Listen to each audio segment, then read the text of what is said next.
Est-il réellement possible d'être heureux? Est-ce que c'est simplement un fantasme, un de vos rêves les plus fous ou un rêve de la société en général? Ou est-ce que ça peut devenir réalité? Qui est heureux? Comment y parviennent-ils? Regardez tout de suite cette vidéo.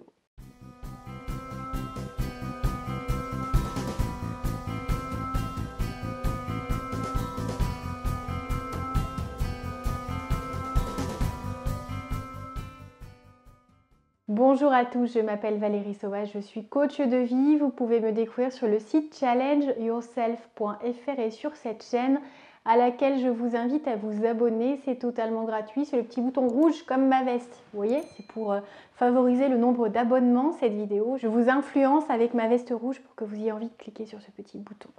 Alors, il faut avouer que c'est une jolie récompense quand on voit le nombre d'abonnés monter. On se dit que les contenus qu'on vous offre vous plaisent. En tout cas, là, je suis partie dans l'idée de vous offrir une vidéo par jour pendant 30 jours sur le thème du bonheur. Alors, on évoque des pistes de réflexion. On voit ensemble quels sont les meilleurs conseils, quels sont les ingrédients de ce bonheur qu'on peut tous construire, qu'on mérite tous en tout cas de vivre, d'expérimenter et de faire monter en niveau, quelles que soient vos aspirations, quel que soit votre parcours, votre passé. Ne vous laissez retenir par rien, par aucun blocage, par aucune limite de la société, par aucune excuse, par aucune fêlure, par aucun manque de compétences, parce que tout ça, ça se travaille. Et si vous n'en êtes pas convaincu, eh bien, je vous invite tout simplement à regarder les vidéos précédentes, puisque là, ça fait déjà une vingtaine de vidéos sur le sujet. Vous pouvez toutes les regarder si vous arrivez en cours de route, c'est vraiment important. Alors aujourd'hui, je voulais aborder ce sujet important, le bonheur, mythe ou réalité. Est-ce qu'il est vraiment possible d'être heureux? Est-ce qu'il n'y aura pas toujours quelque chose qui nous attirera et qui nous donnera envie de lâcher la situation actuelle ou ne pas nous contenter de ce qu'on a mais viser encore plus haut? Est-ce que ça n'est pas le risque quand on rêve de vouloir rêver encore plus? Je peux vous assurer qu'il y a différentes conceptions sur le sujet. Je vais vous donner la mienne et vous illustrer ces propos par certains exemples parce que effectivement, on pourrait se dire apprendre à rêver, ça peut nous donner une habitude, une mauvaise habitude de toujours vouloir attendre plus, espérer être un meilleur professionnel, avoir plus de succès, plus d'argent, plus de joie au quotidien, de sources de plaisir, de sérénité, de sécurité, peu importe ce que vous mettez derrière cette dimension et ce mot bonheur qui en fait répond, si on veut le définir précisément, les philosophes l'ont abordé de manière très différente, mais c'est une réponse apportée à vos besoins, à vos aspirations. C'est un niveau au-dessus par rapport à la potentialité que vous exploitez.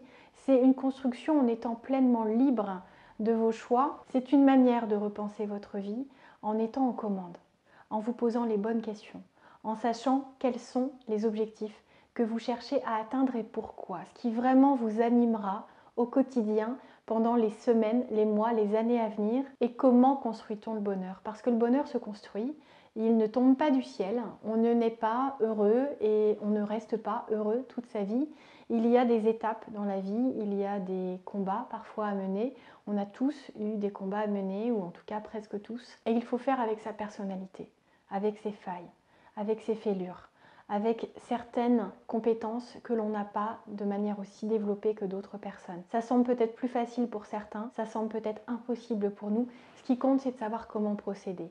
Et est-ce que c'est utopiste de vouloir être heureux? Je ne crois pas, et heureusement, parce que si on part du principe qu'il est impossible d'être heureux, alors pourquoi vit-on? Est-ce qu'on subit notre vie? Est-ce qu'on avance chaque jour avec simplement cette vision selon laquelle nos journées sont emplies de contraintes, d'obligations, de routines que l'on n'aime pas?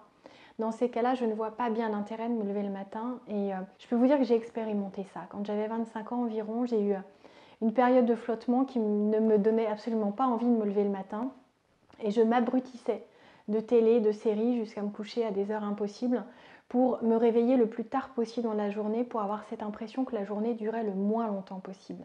Alors je peux vous assurer que si je compare cette période de ma vie à celle que je vis actuellement, où j'ai une vie juste dingue, où j'ai saisi des opportunités, j'en ai créé beaucoup surtout, j'ai travaillé tout ce qui me manquait parce que je manquais de confiance en moi, je ne m'aimais pas, je n'arrivais pas à assumer une grande partie de mon manque de compétences, de mon manque de qualité dans certains domaines. J'ai travaillé pour être plus à l'aise avec moi-même, pour être plus à l'aise avec les autres, pour savoir parler avec aisance, pour pouvoir accepter mon image, pour pouvoir accepter ce que j'avais fait, ce que je n'avais pas fait, ce que j'aurais pu mieux faire. et me dire je suis tout ça, je suis le fruit de tout ça. Alors c'est où je culpabilise, où je me déteste. Bon, j'ai rien fait de mal, hein, mais on a toujours des choses qu'on se reproche. On a toujours des sources de culpabilité. Et je suis maman, j'ai des enfants et je vois que ça commence très très tôt. On ne s'en rappelle peut-être pas, mais je vois mon fils des fois quand il fait des bêtises, ce qu'il ne fait pas beaucoup. On a cette chance avec mon mari, c'est on a des enfants qui sont certes un peu en action en permanence. Ça montre qu'ils sont en vie, c'est plutôt chouette, donc ça peut être fatigant, mais ils font peu de bêtises. Et ils en font tellement peu que quand ils en font, ils culpabilisent. Et j'ai un petit garçon de 7 ans et demi qui me dit « je suis un vilain garçon ».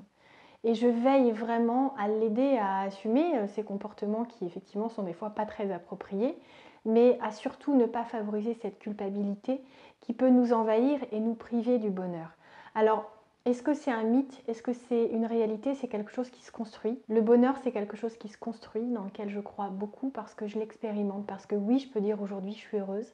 Ça fait des années que je suis heureuse parce que dans ma vie privée, tout va bien. Parce que dans ma vie amicale, j'adore les gens qui m'entourent. J'adore alimenter ces relations. J'aimerais passer plus de temps, mais le temps ne se dédouble pas.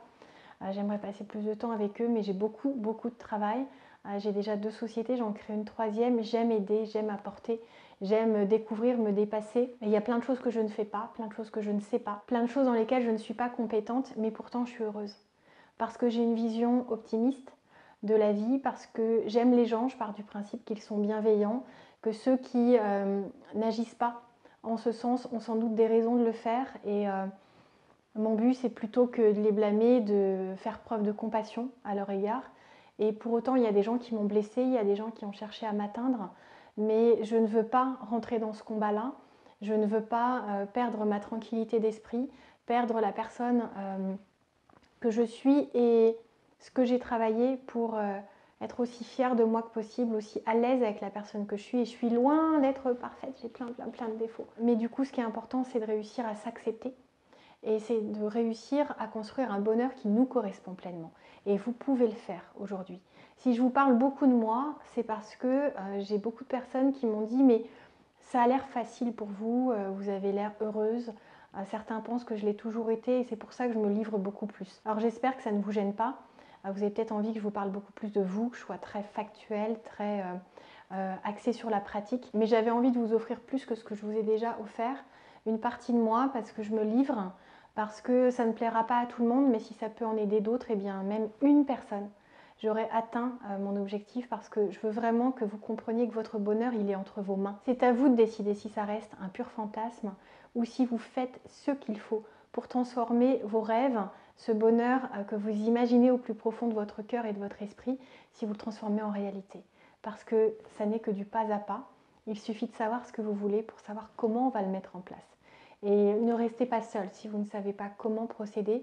Vous savez que je peux le faire. Vous savez que vous pouvez aussi le faire de votre côté avec la formation en ligne dédiée au changement de vie et à l'atteinte du bonheur.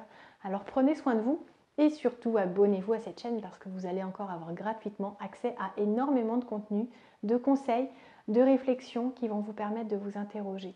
Alors j'aimerais que vous me répondiez en commentaire. Je vous fais beaucoup interagir là pendant ces 30 jours.